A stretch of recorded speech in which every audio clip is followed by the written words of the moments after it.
Beautiful. Hey everyone, welcome to That Pedal Show. Dan here. Mick here. Steve here. Hello. The wonderful Mr. Steve Rothery is with us today. You'll know Steve as Marillion's guitar player and of course the Steve Rothery Band. We're going to talk all things Mr. Rothery. We're going to talk all things pedalboard and Marillion and solo things and all that stuff. But before we get into that, please subscribe. Please do all that stuff. Yes, click the button, subscribe, doesn't cost anything, and go to thatpedalshowstore.com and buy merch. That's how we keep going, and we appreciate it. Thank you. Brilliant.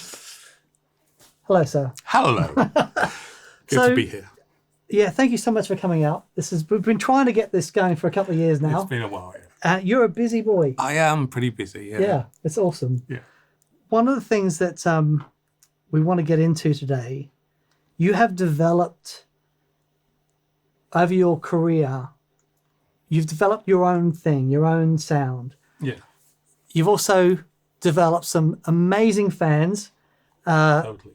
which is, and I've been interacting with them over the course of the last few days to get some questions that together. So we're going to jump into that. I've known Steve for, it's nearly 20 years now. And I've been lucky enough to spend some time with Steve, and actually my old band, Tin Spirit, supported Marillion at one of your incredible weekends at Port Zealand. If we can just go back to how this all started for you, the guitar, the music, the writing, what was your big inspiration? Well, I started playing when I was 15. I decided while still at school that was the only thing I wanted to do with my life. Awesome. I think listening to Wish You Were Here when it came out. Okay. Left school at 16, played the guitar 10 hours a day. Joined my first band when I was 17. Everyone in my first band went off to art college or university. And when I was 19, I moved down from Whitby in North Yorkshire to audition for a band called Silberillion. And I got the gig and I gave up my job, moved away from everyone, 250 miles just outside of Aylesbury, and then became Marillion and kind of gigged round, changes of personnel, fish joined, signed to EMI 1982. And I kind of always used pedals. I mean, in the early days, it was Electro Harmonics, Big Muff and Electric Mistress. Great names. With a Lady 4x12 and an orange amp. And I was always really jealous of there was a guy in Whitby called Gary Trillo, and he had a real Les Paul and he had a real Marshall amp, and he had that sound, you know? And I was there with my orange and my Laney, and it just wasn't doing it. And I was really into Carlos Santana, so I had a Yamaha SG-2000, one of the first ones in the country, which was a lovely guitar, but I could never make it sound like that Les Paul and Marshall did. But anyway, I started getting into pedals, and then when I joined Marillion, and kind of formed Marillion, I carried on with that. When Copycat was it? One Copycat? Yeah. And again with various sort of distortion pedals. Signed to EMI, got into the studio, got a Marshall by then. Still didn't sound like that Les Paul at Marshall though. But, gradually kind of got more of an idea of the sound I wanted to make. And it was really our second album. We did a US tour, our first US tour at the end of '83. And my guitar tech at the time got us some amplification over there, got a Marshall combo and also a Roland JC120. And I kind of fell in love with the sound for that, not only for the clean sound, but for the solo sound with a Boss DS1. Okay. So that kind of became my signature sound for a very long time. And this is 1980? This is the end of '83, beginning of '84. Okay. So the Fugazi album, our second album in 1984, was when I really, all the solos on that album, a DS1 and a JC120 with, there was a guitar the Roland GR300 guitar. It was but it was like the Strat version. Yeah. I think it was made by Ibanez. But and that was like my main guitar for that and for Misplaced Childhood. Wow. I put a Kayleigh on it. And that was my main guitar for Fugazi and Misplaced Childhood. And then that guitar kind of wobbled and I needed a spare. And I went on to Chandler's in London and bought this beauty for the pricely, so of £160, and that's kind of my main guitar for about the This next is it. This 20 is years. the Squier. Yeah, you know, and I get that comment sometimes, well, why aren't you playing a Fender? And I had a Fender Stratocaster very early on in my career, and I didn't really get on with it. And for me, it's all about the quality of the woods. I change the pickups and the hardware anyway. And if it's good quality wood and with the right amp and the right effects, it does that thing. So let's put this into context. So you paid how much for that guitar? £160. And how many albums has been sold that this guitar's been on? Probably about 8 million, I think. So, yeah. That's awesome. Yeah, I don't know what you guys' feelings about this, but I don't think there's that much great wood left.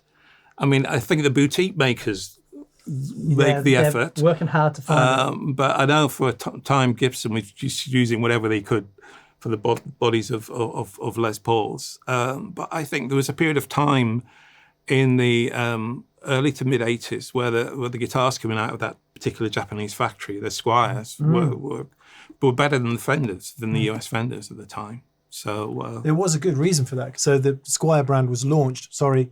Tangent, in order that Fender could make some cash when Bill Schultz came in from Yamaha and Dan Smith. And so absolutely right they were, because they didn't know how to make the guitars anymore. No. But Fujigen did, or wherever it was they ended up making them. Yeah. But yeah. Amazing. Okay. It's very cool. It's very cool. I think the other thing I find fascinating about that period in time, and maybe you could reflect, we will hear some guitar in a minute, but maybe you can reflect on this a bit, Steve. You were in a vortex of guitar technology changing fundamentally around that time, because it would have been the early days of digital stuff coming in with racks and all of that, after the sort of, shall we say, the rock and roll cliches of big amps, cranked Marshalls. You know, we were coming out of the 70s, the hard rock era, into a whole new era of music sonically, and you were right in the middle of all of that. yeah, I mean, I was one of the early adopters of digital delays. I had was it the Yamaha DD 1500 or something, was it? Anyway, then my main one was the Roland SDE 2000. Yeah. That was the one I kind of used on Misplaced Childhood and Clutching at Straws.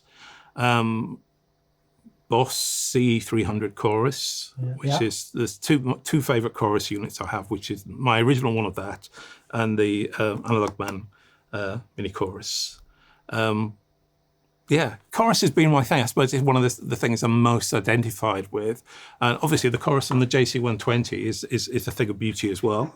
But we're not mic'd in stereo, so maybe we shouldn't go there.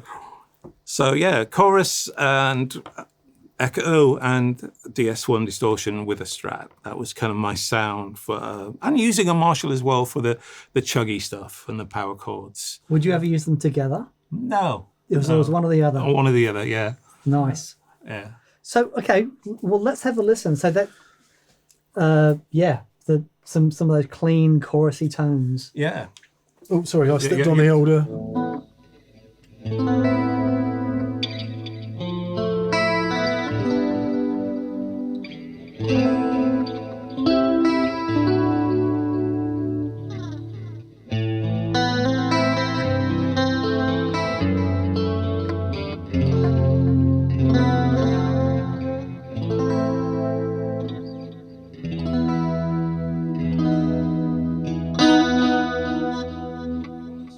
Well, you've used to play valve amps, which I'm a lot more these days than using. With a JC, it's very, very unforgiving. There's no compression at all. Yeah. Every note will chime out. So, for good and for bad. But it is just a lovely, lovely sound. And is the freether tone is doing the delay there, is it? Yes. Yeah. Like I say, I used the SD 2000 up until about 89, and I started using TC 2290s for my delays. But so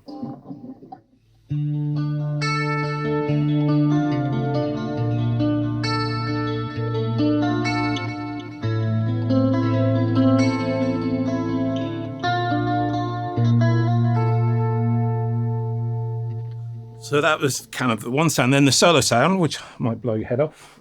Please.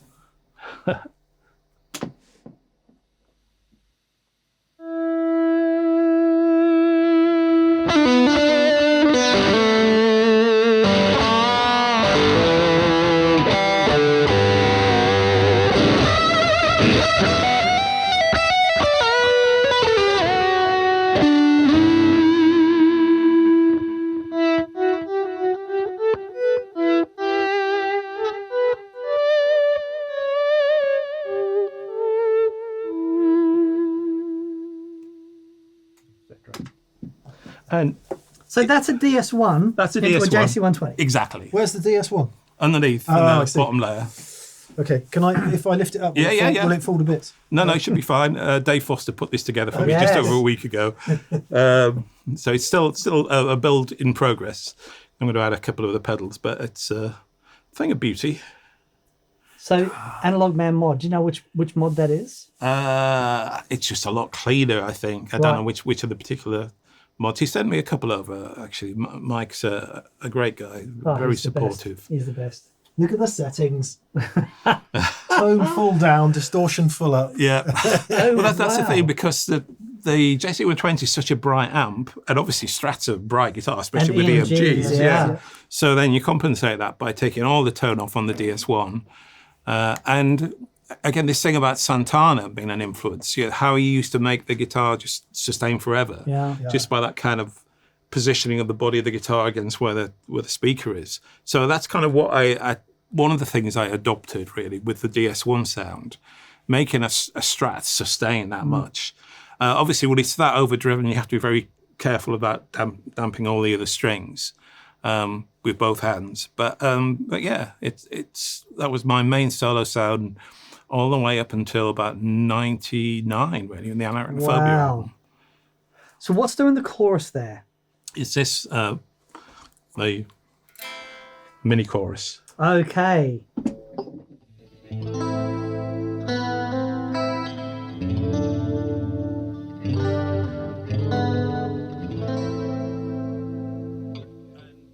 What I love about this is some pedals you can't get a bad sound out of. Yeah. It's like I love that sound, but I also love the really fast modulating.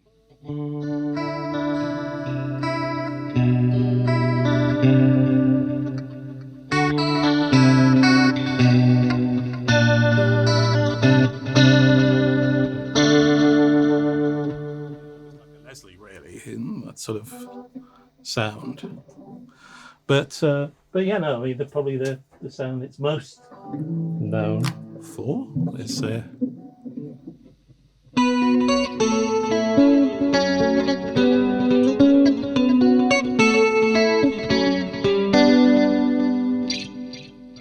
really the song that paid my mortgage. I did want to ask you about that actually, because I'm guessing that among Marillion fans and people really au fait with the band, if you don't know Marillion and you're new to the band and people say, tell me about Marillion, the first word that comes up is Kayleigh, right? Yeah. Because it was massive. It was, yeah, number 2. And Facial Singer in those days was very much a larger-than-life personality. So to the point where people thought we were a Scottish heavy metal band. Yeah. But I guess, as is the case, when a band has a gigantic hit and it sort of defines the view in the public eye of the band, even though 18 studio records later... I think, yeah, we're quite unique in that we are a band that have gone through that sort of mega success, selling out Wembley and big stadiums across Europe and platinum albums, and then having a change like that. And, we're still at a pretty high level, but not as high. But then we've sustained a career for the last 35 years with that change of singer and we only made 4 albums with Fish. We've made 14 with Steve Hogarth. And, some of our best work, the last album's done very well, great reviews. And, we're quite rare because we're a band that's not a tribute to ourselves. We're about what we're doing now. Yeah. So we're very much a band still in the creative part of their career. We're not just doing the chicken in a basket thing. Yeah, playing Kayleigh as the opening song and the closer. Yeah. Well, what I was going to say about that track is it fits so beautifully into what was happening in music at that time. Absolutely. Like you just played the chorusy part there, but all the lead parts all the way through it. The sounds are immense and really important in the idiom of 80s guitar music. Yeah, and that's a lot of that album, Misplaced Child, we recorded in Berlin at Hansa Studios, and most of the first side was recorded live in one take. Because we'd played the album live, well, the first side of the album live before we went to Hansa, we all knew it so well that we could do that. Yeah, we were that tight. Yeah. So that's not just one song played live. You played the whole, like the first side. Yeah, we played the first side from the beginning of the song to that bit I played earlier on. I can never remember what names we give these sections, but it's the "It's Getting Late" section, Right. which is like 2/3, 3/4 of the way through side one. That was all one take. Man. Yeah. But yeah, Berlin. What can you say? It must have focused us in some way. But yeah, we had Chris Kimsey producing us for the first time, and he was very much into like, capturing the vibe. You know, he'd worked with the Rolling Stones for years, and he had a very different way of working to Neil Talbot, who did the first two albums. But yeah, Chris did a great job of capturing the essence of the band live. And then, sorry, Dan, It's all right. just before Dan jumps in, fast forwarding right to the most recent record, I was listening to it this morning, and there's a solo, excuse me while I check the name of the track, Crow and the Nightingale. There's elements of that DS1 and that I can, I'm not saying it is the same gear, what I can hear is you, and I'm going to suggest that Les Paul into the Marshall that you heard and said, I want to sound like that, I can kind of hear echoes of that. Well, it kind of does it because that's when I got really happy with my valve sound, was when I started using the Groove Tubes Trio and the Blade RH4, which has got a humbucker. Yeah. So, and it's also got a selectable mid boost, so you can push the front of the amp really hard with that. And yeah, from that 1999 onwards, that's when I felt comfortable using valve amps, and really, you know, the JC120 sound kind of started gathering dust, I suppose. I just found like different, interesting, because it's got a great clean channel as well.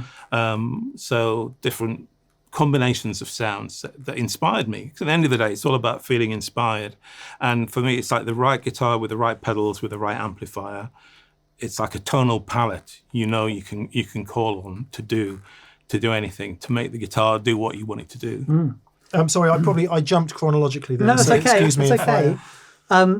Because there will be there's going to be a bit of that during this. Yeah. Welcome to that. As- show.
One of the things that struck me when we started doing some support gigs with you guys and your fan base, just the most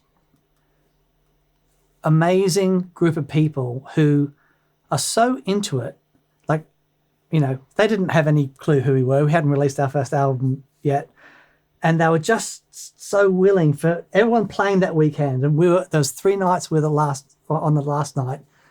But, you know, 3,000 people there. They were all there for the support band, right? And they're just there, and they're all there like waiting to hear what's going to happen. It was incredible. But because of the fan base, well, not necessarily because of the fan base, but you've cultivated this culture with Marillion fans where you were actually pioneers of crowdfunding to get your albums out there. So how did that happen? I think because ultimately we've only made records for ourselves. We've not tried to follow trends or really had much pressure from record companies. And because of that, I think there's maybe a sincerity what we do. Right. And our audience tend to be real music lovers. Yeah. They're not like whoever the latest trendy band is. I think we've never been trendy. It's almost like the success of Kayleigh was a momentary blip where we suddenly appeared in the mainstream for a while, but not for too long, fortunately. And then we kind of disappeared into this parallel dimension, maybe where this kind of music lives. You know, because it's quite demanding music. It's not innocent pop music. And unless you have the mainstream exposure of a band like Pink Floyd, you're not going to reach that audience. But we've done well enough. And in a way, we're in the sweet spot in terms of success where, we can live comfortably and bring up our families without having that manic pressure that you get from a certain level of success. Right. We had it when Kayleigh was out. You couldn't walk through the supermarket without, or some dodgy journalist trying to find some story about you. You know what I mean? So I'm really glad to be out of that level of success. It wasn't for me, and nothing to do with music. And ultimately, for me, it's always been about the music. Yeah. I mean, the joy of creating and performing, but especially creating. I think that's kind of been my life, really, 45 years in Marillion. So one thing about Marillion, when I first started getting into it, the progressive, I think it's on Wikipedia it's called neo-progressive. I don't know what that means, but that British progressive thing that was happening. But what you guys achieved are these epic tunes that aren't pretentious. No, because you basically, when you work in this area of music, the only difference between conventional song structures and ours is that we don't have to conform to that verse, chorus, middle eight, solo, whatever. So it's like the difference between a short story and a novel. If you want to say more, you can do, and it's almost like a film soundtrack. You can create all these different places that you go. And the end result is something that is maybe more demanding of your audience, but gives them so much more in return. And you see that in our audiences. And you see the emotional connection to people have to the songs. People, men and women, with tears streaming down their faces because they're so into it. Especially with the last album, there's a song called Care, which was written during the pandemic. And honestly, it just wipes people out. Yeah. I mean, it's emotional to play it, but to see what you do resonate so deeply with people it's a marvelous thing. Yeah, it truly is. It's also a nice juxtaposition with the way, and I guess I'm trying not to make this sound like a moan, but the way most modern media is so immediate, so vacuous, so digital. Because you're there actually in front of human beings in the same space. It's great to hear that it still happens. Yeah, we're like one of the last remnants of something that's been a rich tapestry of music through the years. That now there's very little music of this kind made. Most people don't buy music anymore. Most people under 30 will just stream it. We now reached that point now with the TikTok generation where it's like little sound bites. But people will always discover this. There's something about music that transcends time or fashions, and you will always get a certain new generation coming in. Maybe not as many as it could be because it doesn't get mainstream exposure, but it will still always find an audience that it resonates with. So Mark, the old Tin Spirits singer, massive Marillion fan. Like he would follow you guys around the world whenever, and when I first met Steve, coming from Australia, and I wasn't familiar with the stuff that you'd done, and Mark says he gave me a list to have a listen to. And the first test. the first song he gave me was The Strange Engine. Right. And I put it on. It's like 16 and a half minutes long. I'm like, get in! This is awesome. So, and I guess that's the thing, because you're not constrained about, okay, we're going to do verse, chorus, middle eight, solo, out. And what I was saying before about it not being pretentious is that there is music that does that, but there's just sometimes you get the sense, oh, we're going to throw this clever bit in here, and this, a little bit here to show you, hey, we actually can. This show you what we can do. Yeah. But like, if you listen to The Strange Engine for 16 minutes, it's different chapters of music, just all blending into each other, and there's nothing there that doesn't really want to be there. It's really it's amazing. It's a great piece of music. Yeah, I mean, it's Steve's life, basically, right. Autobiographical lyric about growing up and his father going off to join the Merchant Navy, and and it's incredible to have that scope within a song. But we've never been fashionable. I think that's the thing. So we've never fallen out of fashion because we've never been in it. That's great. That's great. The people that know, and the people that don't maybe will find out one day.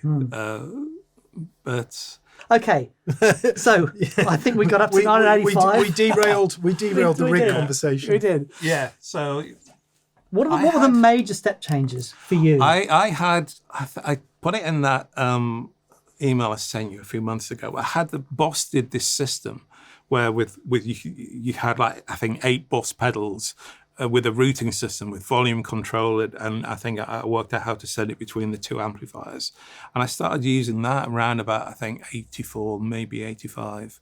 So that was a major change. No more tap dancing, just press one button, press, everything changes. The GR300 as well, the synth guitar. And I used that on, there's a track called Assassin, and also the section on the Misplaced Childhood album where I use it. And that's really, really cool because it's limited in terms of the sounds it can make, but it responds like a guitar. For me, after that, it was like the holy grail of finding the perfect MIDI guitar. I spent a fortune, all these different ones. At the end of the day, better off just getting a keyboard, and if you quantize it in Logic if you need to. It's just really, it's hiding to nothing.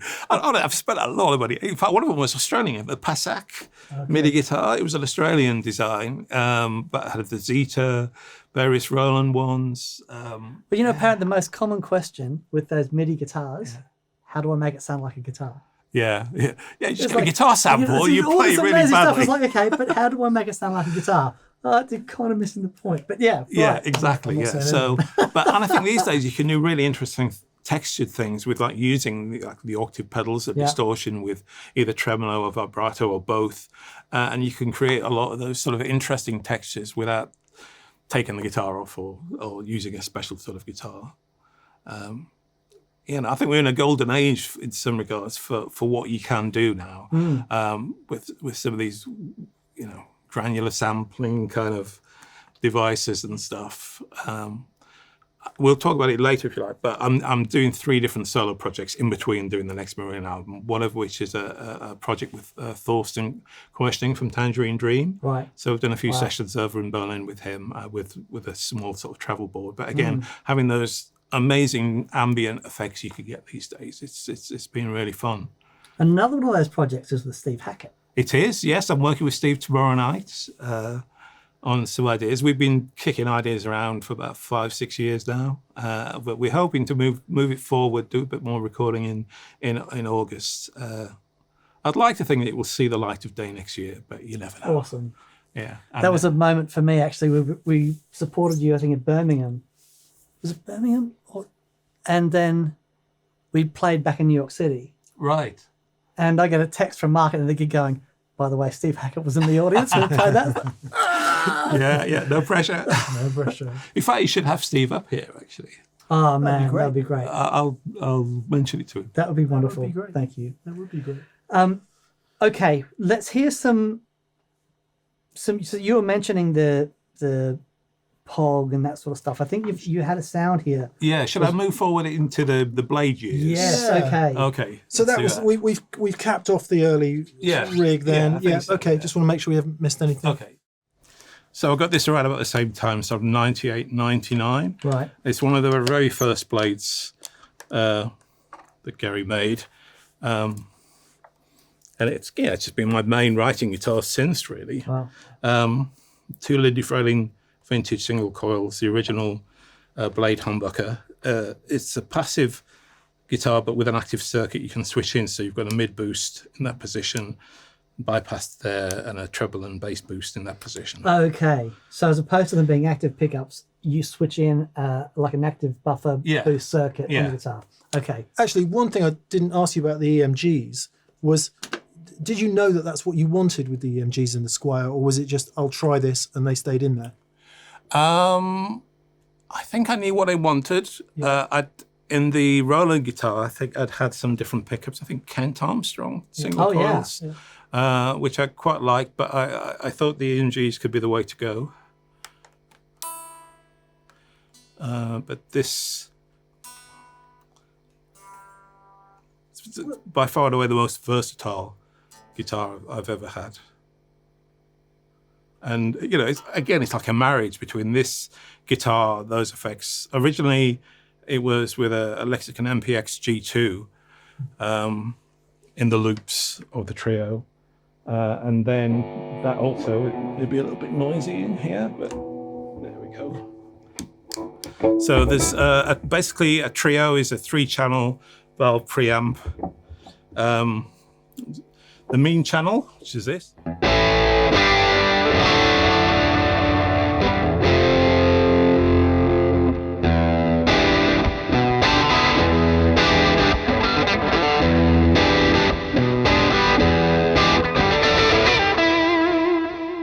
The mid boost, then with the mid boost.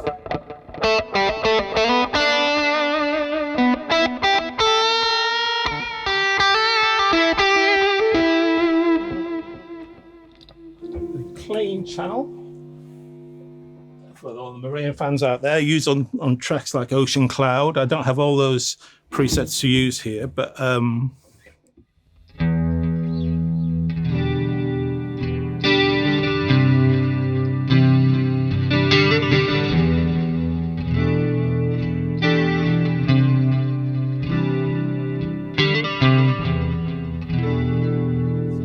sound. But then, instead of using the DS1, I would use the screen channel of the trio. Right.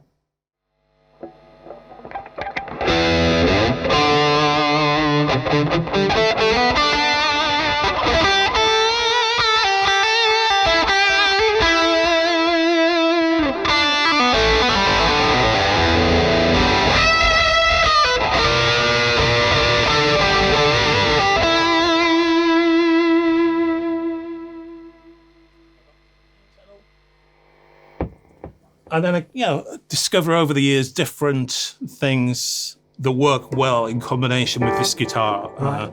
And that's so, see, the Leslie, the H&K Rotosphere, which is by far my preferred Leslie simulator.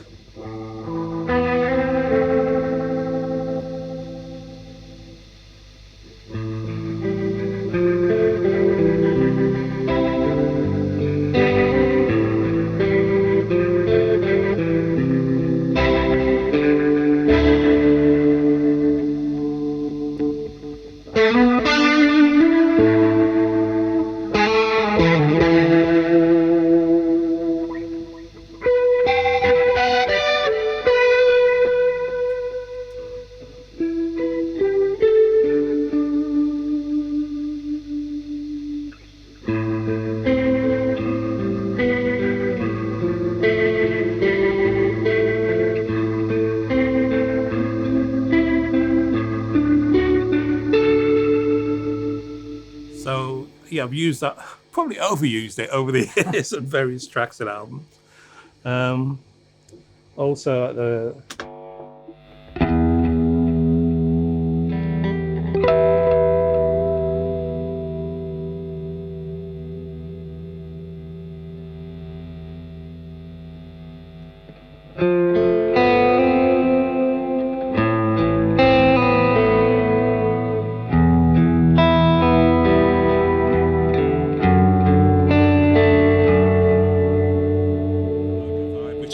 my favourite of those. Yeah, it's a little bit noisy. The the Adrenalinn pedal, which I use on tracks like Invisible Man.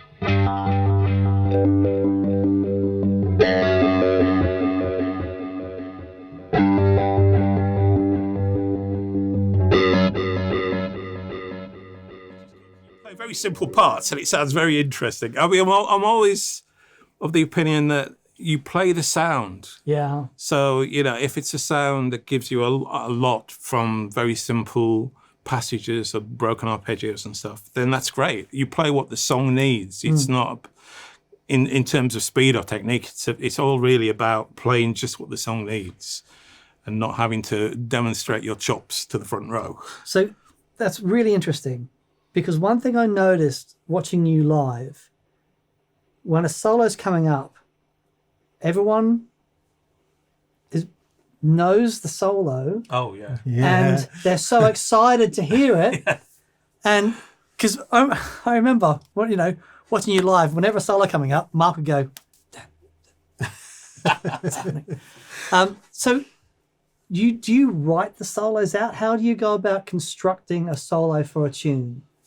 Most of my best solos have just been improvised. Okay. And have fortunately been recorded, like the Easter solo, this second This Strange Ancient solo. I have to go and learn them.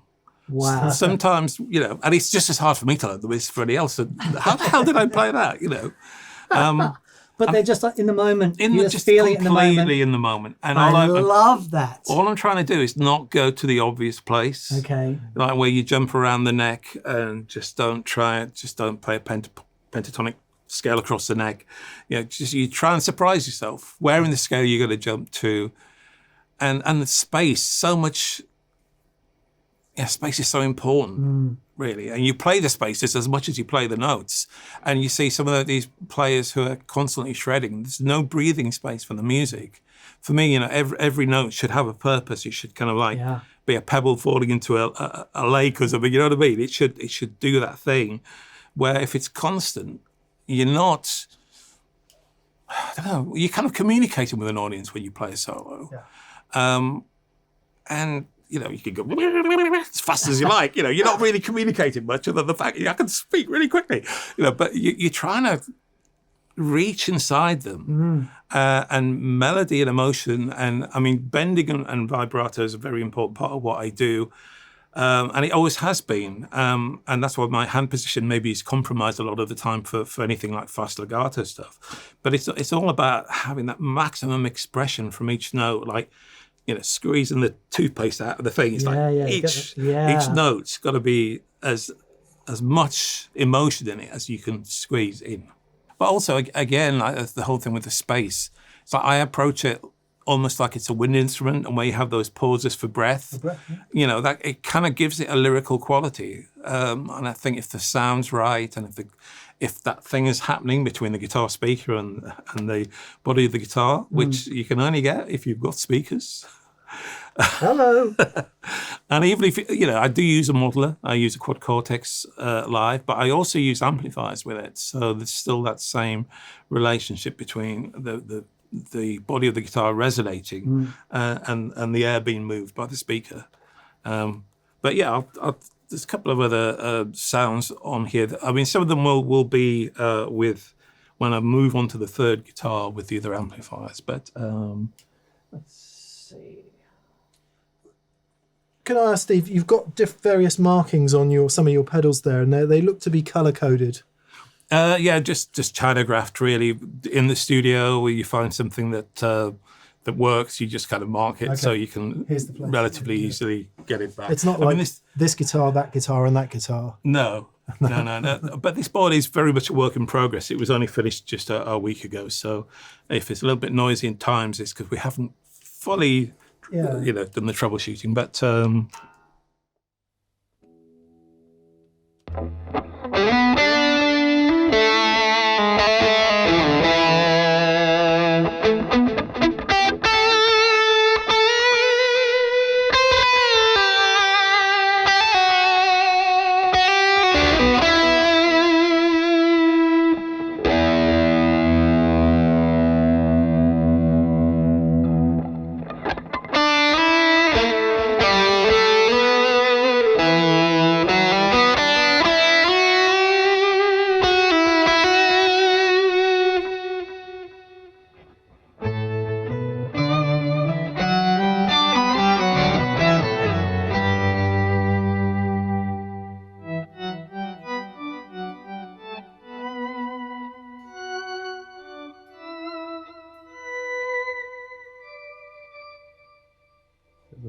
What's doing that? That is the prog with, I think, the tremolo, the pitchfork. Sorry, not the pitchfork that I use on this board. Awesome. So this is a newish board because I've traditionally travelled with two huge like fridge freezer racks full of gear, but over the last year, both of these big racks have been tipped on their back. So the strain, because a lot of this stuff is very, very heavy, the strain on the rack parts has kind of bent some of the chassis. Oh, really? So Okay. I made the decision to downsize all that into one shock-mounted rack and put all the pedals on this board. So that's why it's still a work in progress. But this is pretty much a lot of the sounds that I've kind of used. Let's just do another sound with a rotosphere, but adding the breather tone.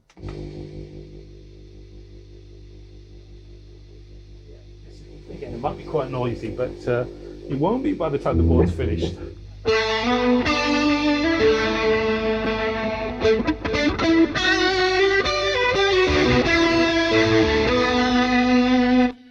very noisy, actually. There's always something will be sorted out there. But some of this rig was built specially to come and demonstrate here like this. Right. So that's why it sounds a lot better in my main rig, but I couldn't really bring that down.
So we just switched it up a bit.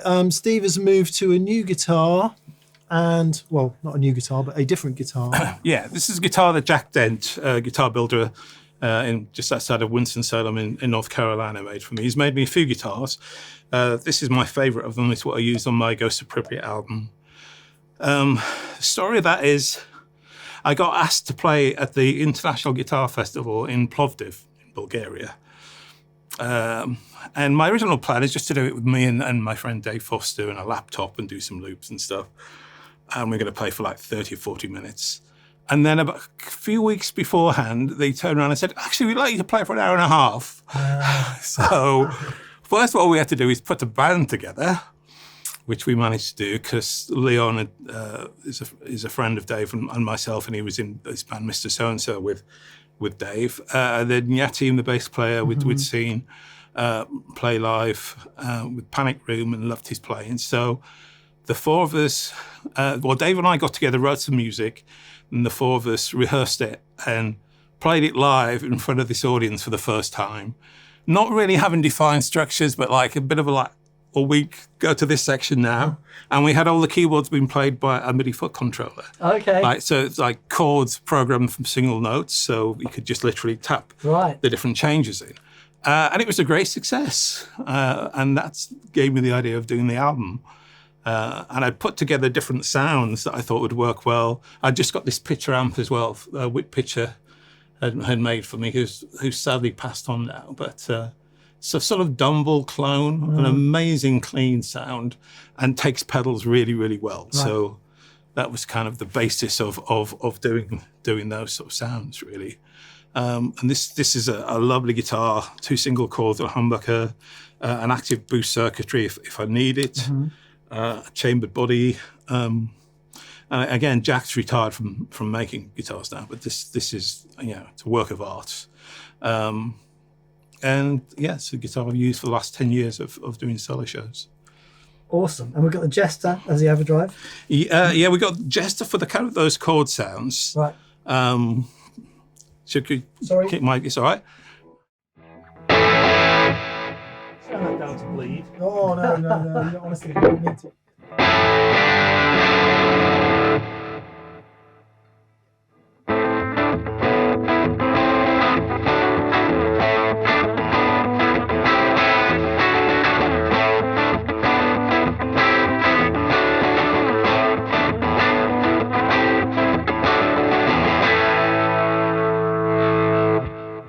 That in combination with Analogman. Actually, on my main board, it's a Prince of Tone, but on the album, I used this King of Tone in line with the Jester.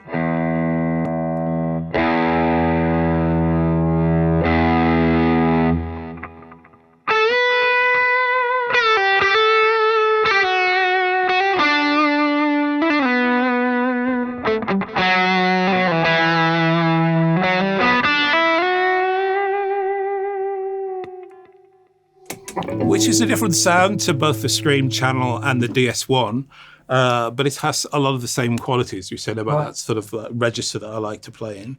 And it just works really well. Another really cool sound is that fast chorus sound.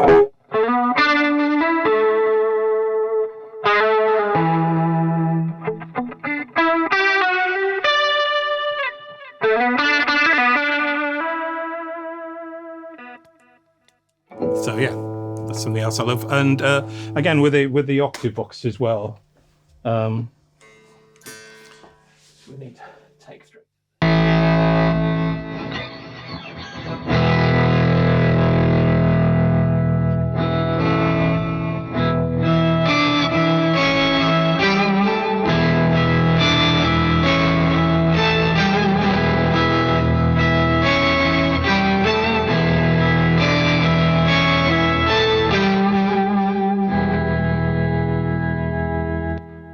Dearly beloved.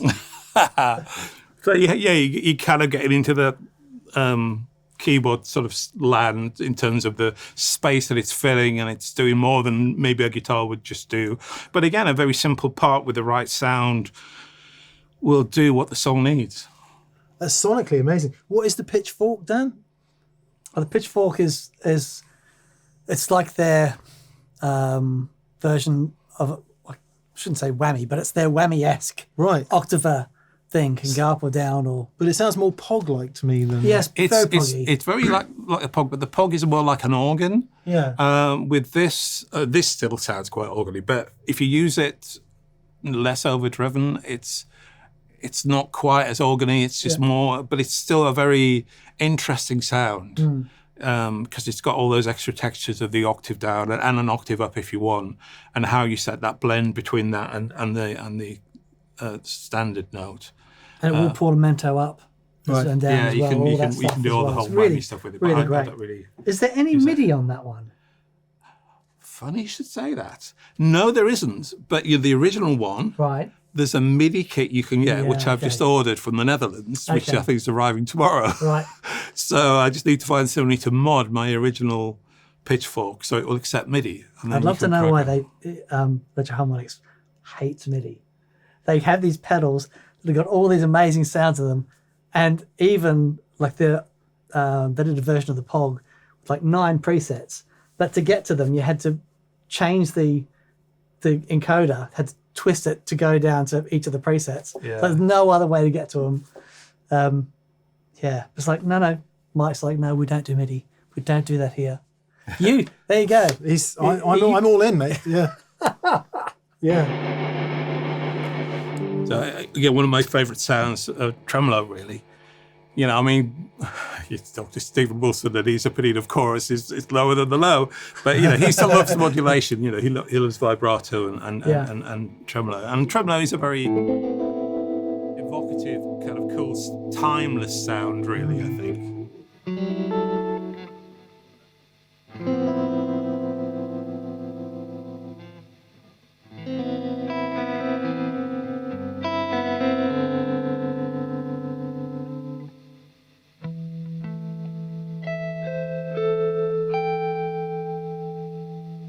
that's one of my favourites anyway. Sounds killer.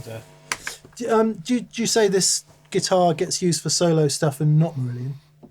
No, I've used it. One of the 3 projects I'm working on, this space-themed album called Rev and Tule, I've used it on that just because it's a great recording guitar, because it chimes. And also the Hackett album as well, I've used it a little bit.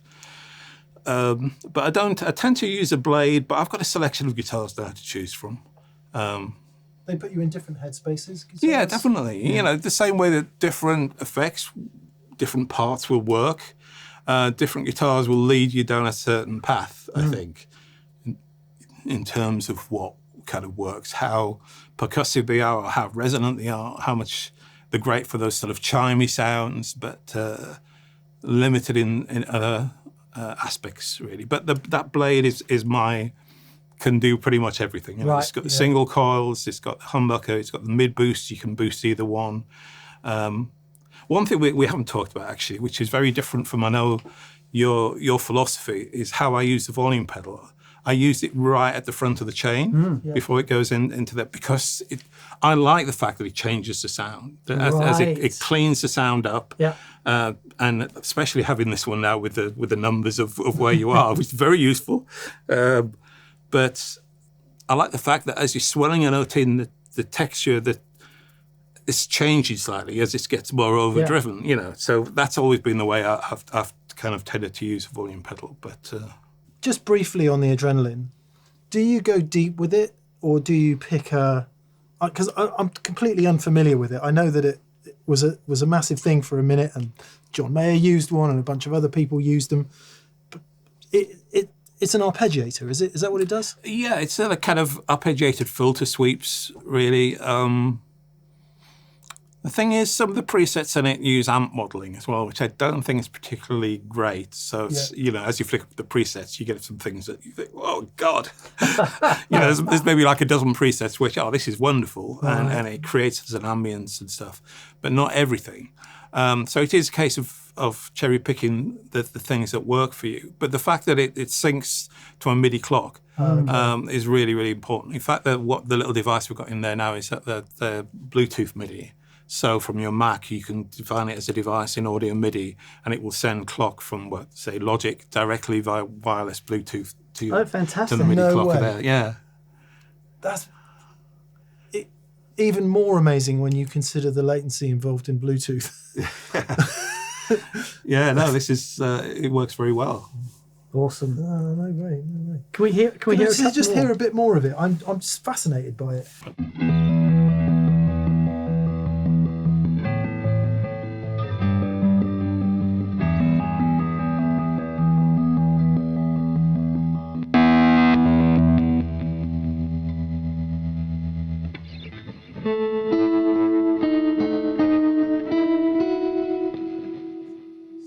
Tremolo thing as well.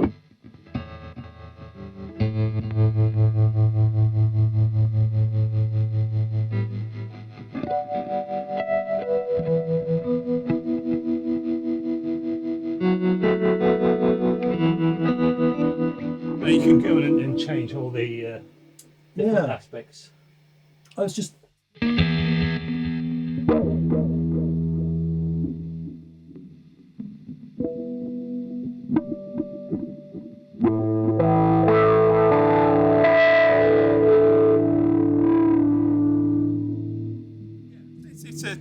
So it's full of filters and just having a look on the top distortion as well. Have you ever had one? No. Let's find one. Okay.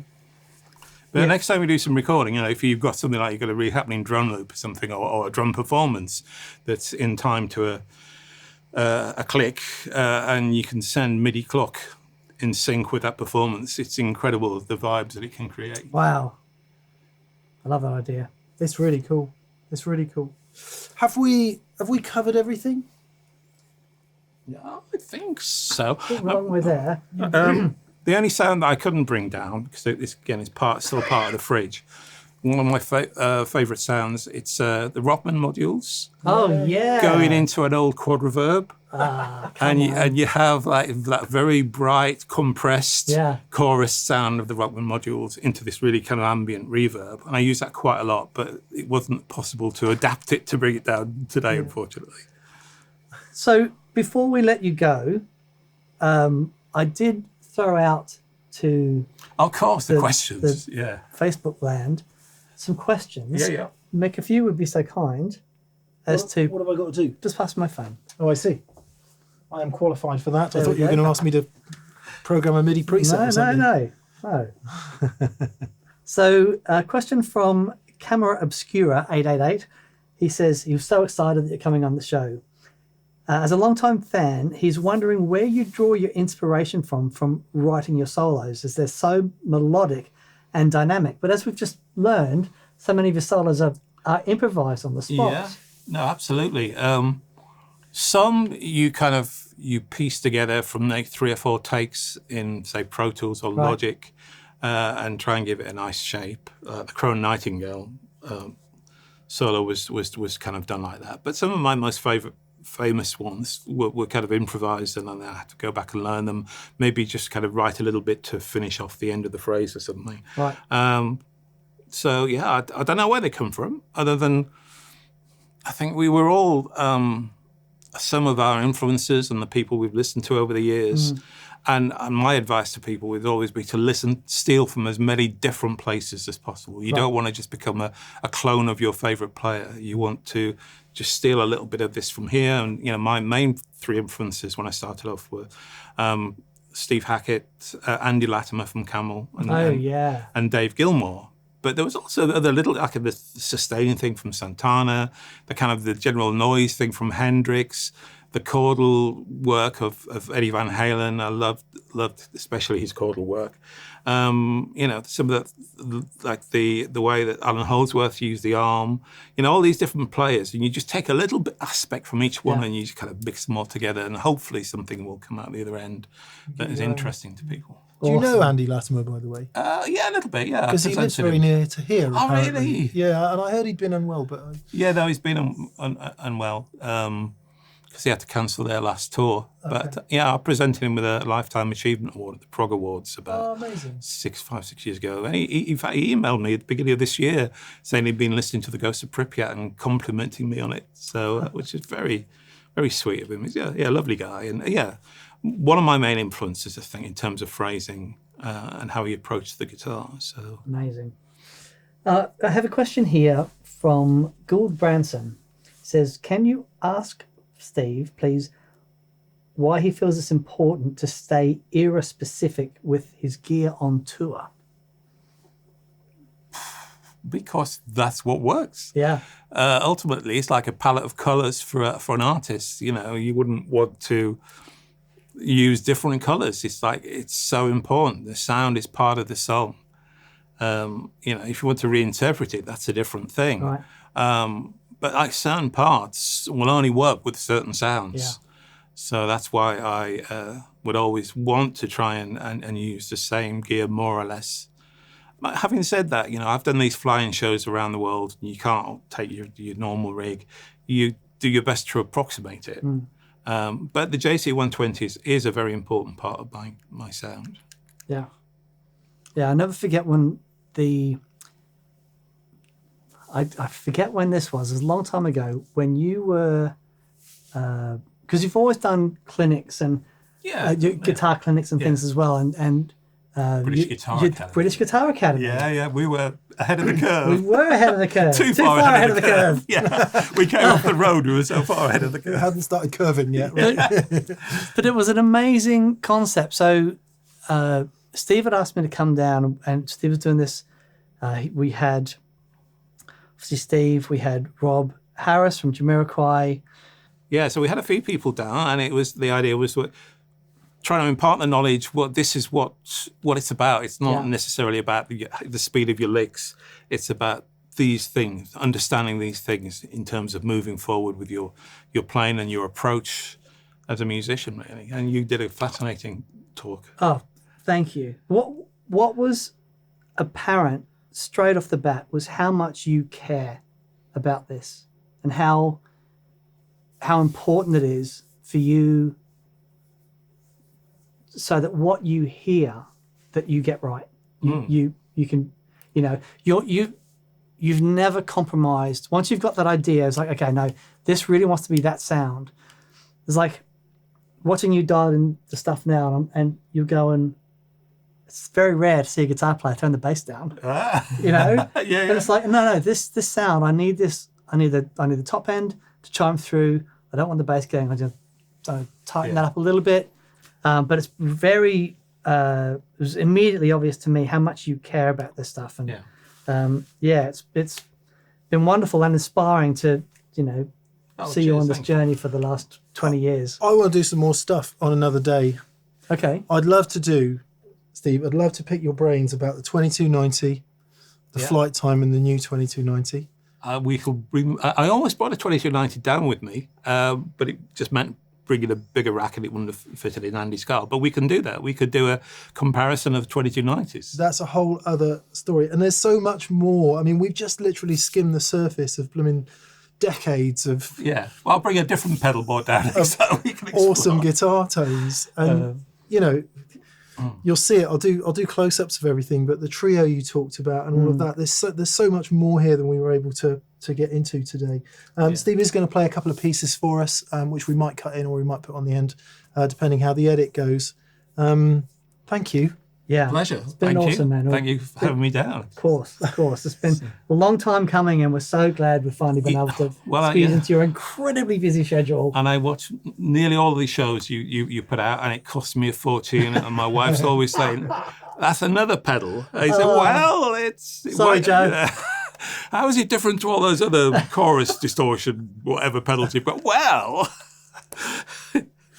Mate, no, thank you so much. It's a pleasure. In terms of things we can look forward to, so do you say Marillion's about to record or is recording? Well, we're writing at the moment. We do this thing these days where we write and record at the same time because everything goes into Pro Tools at 2496. And so if any magic moments happen, you can keep them and develop them and add to them. So that's... What does a writing session for Marillion look like? 5 guys in search of a tune. It depends. Sometimes it's like you walk in there, nothing happens. Nobody has an idea, and it's just, you know. But we only spend usually these days about an hour.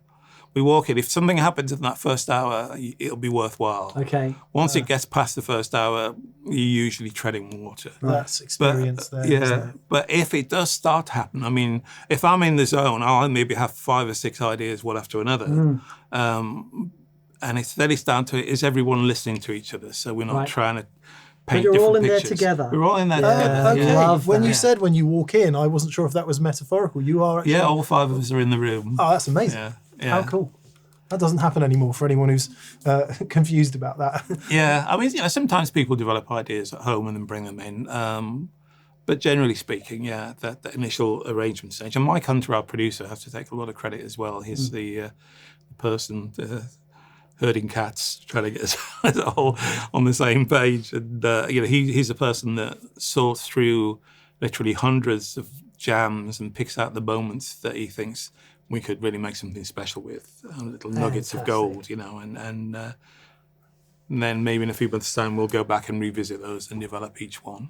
But then we've got all the Marillion weekends 8 Marillion weekends next year, so we probably won't finish this album until the end of next year, I would think. Right. And then tour it. So any Marillion fans out there, obviously you will already know about the weekends, but if you are a Marillion fan and you get the opportunity to go down to one of these things, it is the most amazing celebration of music that, you know, certainly for me, I'll never forget it. It was really, really special. And the best audience in the world. Right? Yeah. And the solo shows? Yeah, no, they're going really well. We have a weekend in Glasgow coming up and another one in Manchester at Band on the Wall. Then headlining a prog festival in the Netherlands at the end of June, and then a show in Zoetermeer. Then with the penultimate band, the last ever Lorelei Night of the Prog on the Sunday night. And then various other shows, Barcelona, Malta, 3 German shows. Man. So I like to keep busy. Yeah. You know. Yeah. That's brilliant. Also, kudos on the Ghost of Pripyat. Oh, cheers. What a great album. Yeah, You know, it's really nice. wonderful. It's been gratified, actually, the amount of people that come up to me all the time and tell me how much they love it. You know, some people kind of like to have it on the background when they're working or just driving in the car, and it's great. Yeah. Instrumental guitar albums don't normally tend to sell that well. So And I'll just throw this in as well, because one of the things with your solo shows as well, you also play some old Marillion with the band. And all it's the way back. Yeah, and the singer Martin Jacobsi does an amazing job, and the shows we did last year, we did all of Misplaced Childhood and all of Clutching at Straws. Wow. And these audiences all across Europe just went crazy. Yeah. Again, guys with tears in their eyes, just they never thought they'd hear this music played live again by anyone in the original band. Fantastic shows. That's awesome. And also shout out to Dave Foster as well. Yeah. Your partner in battle and amazing guitar player. And, amazing guitar and a more amazing guy. Yeah. And he helps me put together these boards. Well, he does all the work. Well, I just stand around making him cups of tea, if truth be told. But yeah, also a great musician and songwriter. Yeah, really great. Brilliant. Mate, thank you so much for coming on. Pleasure, thank you. I want to say thanks to Andy, who's been here today. Yes, thank you, Andy. Yeah, cheers, Andy. Brilliant.